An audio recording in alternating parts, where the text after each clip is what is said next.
Thank you for joining me for another quick hit talk conversation. I'm Dr. Robyn. With me today, I have Stewart Wiggins with Induna Advisors, where he does fractional chief operating officer stuff. He is bringing resources together to help you scale your business. I have Emily Rentas. She is a transformational coach and mental health practitioner specializing in merger and acquisition. She's based in New York. And I have Yonason Goldson. He is the ethics ninja and the hitchhiking rabbi. He's helping companies create a culture of ethics. He's also the founder of one podcast and the co-founder of another. They're both very interesting. I've been on both of them. The question that I have for the three of you today, how much of business success is about patience? Emily, kick us off. Everything.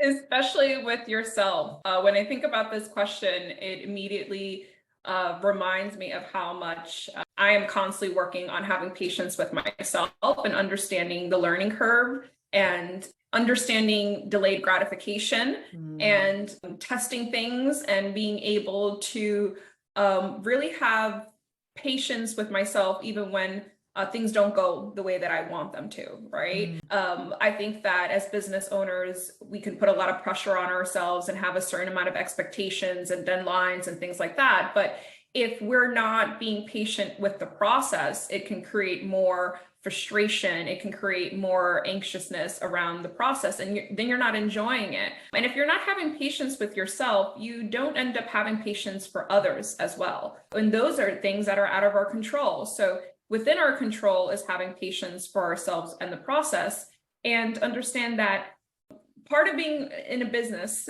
you're trying a lot of new things, and sometimes things are going to work and sometimes they're not going to work.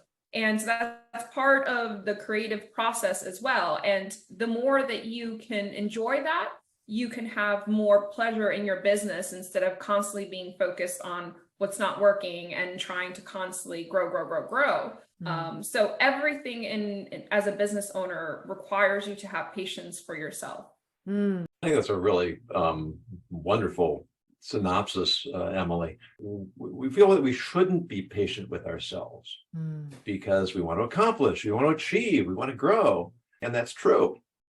Too much patience, I guess, could be complacency.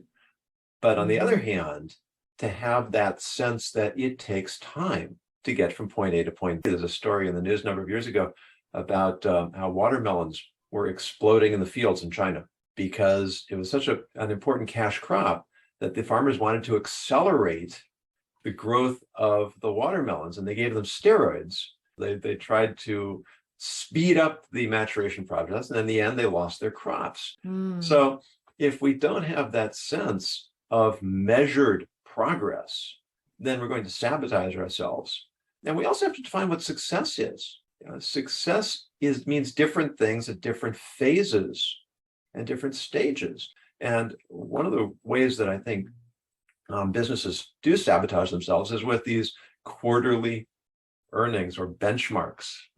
You have to hit a certain measure at a certain date, even if that means doing things that are not in your long-term best interest. So being able to recognize that the progress that is going to take you where you want to go may not get you there tomorrow or the next day. And if you try to jumpstart it too much, you can end up scuttling the whole plan.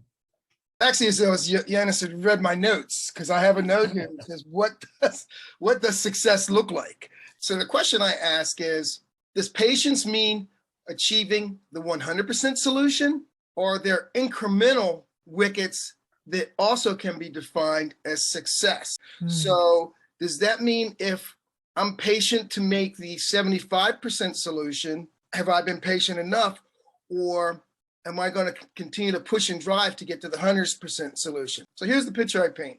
You have a goal that you set for yourself and or your team. As patient as you try to be, you keep pushing towards that goal. But as you go along towards that goal, you find different ways to measure that success and different ways to achieve that goal. So patience really also has to be the ability to identify the areas along the way that need to be tweaked or refined so that one can be successful. And the final point is you have to have the ability to say, okay, this isn't what we're looking for, but this is going to get us to where we need to be? I think it's a really nebulous question, to be quite frank. I think one of the things that makes it hard for me to be patient is when I start comparing myself to other people.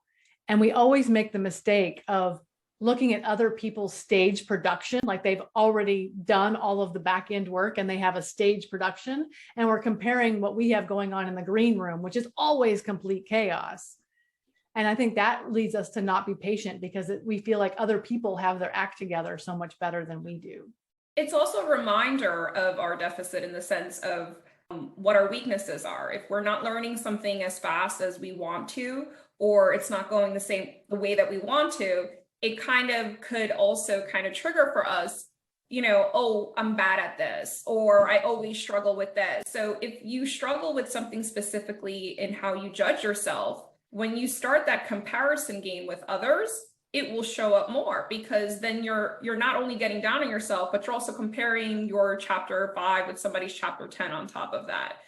Early when I started my business, I was very overwhelmed with all the things I had to learn and a lot of things that I never had any technical skills or training to do, right? And it triggered a lot of other stuff for me about things that I didn't enjoy of my own deficits. So I had to recognize for myself the things that I struggled with, and then I can create the patience for myself in the learning process, because it is something new. I've never done this stuff before, right? So of course you're not going to get it the first time around, but if you struggle with something specifically or something that has been very triggering in your learning process, it can really make that a lot worse. So it also reminds us of those times when we weren't able to be successful in other things too. So it's important to also be doing the personal work in how we view failure and our past failures. Now, we've heard it so many times, it's become a cliche that nothing good comes without hard work. When I started my speaking business, I reached out to an established speaker, and he said to me, I worked like a dog for 4 years before I became an overnight success. And I've heard it over and over again. And sometimes it's 10 years and sometimes it's 12 years. And we don't realize that we're making progress, even if we don't see the benchmarks of progress. Because as you say, Emily, we're working on ourselves, we're developing our skills, we're getting comfortable, we're building our resume, our image, our brand. If we try to artificially push farther than we're ready to go, then again, everything can just collapse out from underneath us. That's why I think that a lack of patience can be negative. We're talking about the effect on ourselves, the individual. But if you have a team, or you're part of a team, or leading a team, then that lack of patience can have a really negative impact on the team in their ability to achieve the goal. I think that you have to be able to step back periodically and say, okay, we've reached this, but do we need to change course along the way? I mean, when you get in the garage to develop product A, when you explode out of the garage, do you really get product A, or did you learn along the way and did you develop something that is more in line with what your belief is? Patience can create a negative environment that can impact the ability of the team to grow. I think there's a book that I think every leader and prospective leader should read, Doris Kearns Goodwin biography of Lincoln, Team of Rivals, because you see the genius and the extraordinary patience of Abraham Lincoln. He surrounded himself with people who had different perspectives, who saw things very differently from himself. And he did it intentionally so that he could get all the perspectives. And at every decision point, some were pushing him, you have to act right now. And others were saying, you can't act, you can't act at all. He got called a lot of nasty names and was accused of indecisiveness and waffling and insecurity. He had an extraordinary instinct for timing. And he knew this is the right thing to do, but it's not the right moment. And if I do it now, everything will just explode or implode or won't work. Despite all of the pressures on all sides, he waited until he saw that moment was right. And look at what he did. So the team has to coalesce around somebody who has that self-control and that discipline.